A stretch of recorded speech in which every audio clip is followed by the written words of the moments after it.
And let's bring you now the chairs of the Congress's two Foreign Affairs Committee, Democratic Senator Robert Menendez, the chairman of the Senate Foreign Relations Committee, Republican Congressman Ed Royce, the chairman of the House Foreign Affairs Committee. And Senator, let me begin with you. You just heard this from Lon Snowden and his attorney, Bruce Fein. They don't believe that Ed Snowden could have gotten a fair hearing had he come to Congress. I don't think that's true. Look, I as a father, appreciate the vigorous defense that Mr. Snowden is providing for his son. But in my view, Ed Snowden is a fugitive who deserves to be in an American courtroom, not in asylum in Russia.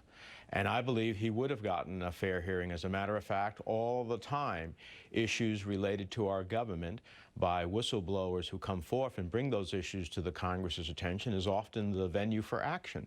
So the reality is I don't think he needed to undermine America's national security to pursue whatever he thought his conscience led him to do. And I do believe there is a process by which he could have ultimately pursued his interests in a way that doesn't undermine the national security of the United States. When we have our sources and methods known by our enemies, we undermine the national security of the United States. And I would just simply say, you know, it's easy, since we have not, thank God, had an attack on American soil since September 11th, to minimize the threat. But the threat is real, and the terrorists have to only get lucky once. We have to do it right 100% of the time. That's a tough stand. And Chairman Royce, a key member of your committee, Representative Dana Rohrabacher, from California, who's also chaired the subcommittee dealing with Russia, seems also to have some sympathy with Edward Snowden. Here's what he said yesterday on C-SPAN.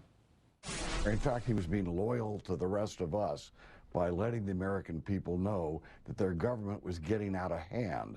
Accepting him for asylum, I think, was not as hostile an act as it's being portrayed.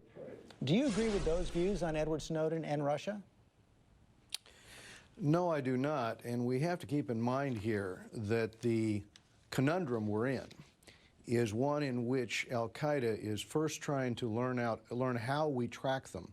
And second, you know, with this new master bomb maker that they've used in Yemen to develop this new strategy, the underwear bomber, for example, his attempted attack was at the behest, with the support of this master bomb maker. This master bomb maker now is teaching his trade, we happen to know, to a lot of other bomb makers in that part of the world, in Yemen, and they're going on the internet with this capability and with the hope of bringing into the United States agents to carry out these types of attacks which are undetectable.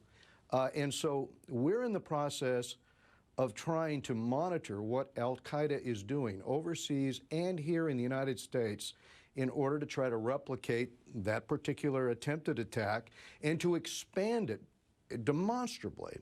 And so when you have someone who is giving out the means and methods in which we're tracking al-Qaeda, it is a problem for the United States. And secondarily, when we're talking about the former head of the KGB, President Putin in Russia, this has not been an ally. As you know, the administration has tried to engage him on several issues, such as missile defense, and has worked with him on trade issues, and we have not seen any reciprocation from the Russians on this, because this former KGB agent still has a sense of hostility to the West and to the United States. So, Senator Menendez, how do we get this relationship with Russia back on track? The president says there's no bad relations between he and President Putin personally, but they do seem to be at odds on just about every major issue.